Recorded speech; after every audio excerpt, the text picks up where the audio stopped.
So hello everyone, কেমন আছো তোমরা সবাই? আশা করি অনেক ভালো আছো আর আমিও খুব খুব ভালো আছি। তো আজকে কিন্তু আমার একটা স্পেশাল ডে, মানে আমার কাছে খুব খুব স্পেশাল। কারণটা জানতে হলে অবশ্যই ভিডিওটা দেখতে হবে। আর এখন দেখো অর্ধেক রেডি হয়েছি সবে। আর আজকে দেখো প্রায় 2 বছর পর আমি আইলাইনার পরেছি গাইজ। আমার নিজের কাছে তো ভূত লাগছে, তোমাদের কাছে কেমন লাগছে একটু জানি। সো চলো ঝটপট রেডি হয়ে নিয়ে দেখা হচ্ছে তোমাদের সাথে। So finally ready. আর হ্যাঁ, আমি একা যাচ্ছি না, আমার বোন আছে সাথে।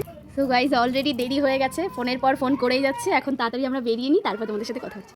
যেহেতু প্রথম দেখা দুই দিদিভাইয়ের সাথে, তাই জন্য নিয়ে নিয়েছিলাম ফুল চকলেট। আর এখানে দেখো আমরা লঞ্চের ওপরে ছিলাম, কারণ ঘাট পার হচ্ছিলাম। তারপরে নেমে নিয়ে নিয়েছিলাম দুটো গীতা। আজকে এসেছি আমরা মিট আপে, মানে ফেসবুক ক্রিয়েটার মিট আপে। তো বাকিটা ওখানে গিয়ে দেখা হচ্ছে।